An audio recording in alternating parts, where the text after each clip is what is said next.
কিছু দোকানের জিনিসপত্র সে গাড়িতে পড়া ছিল।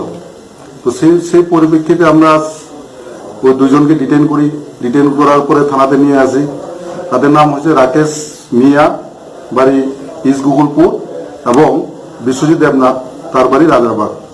তো তাদের দুজনকে আমরা যে সময় র্যান্ডম জিজ্ঞাসাবাদ করি, সেই সময় তারা বলে যে তাদের চুরির মাল যে তারা বাড়িতে রাকেশ মিয়া বাড়িতে আসে।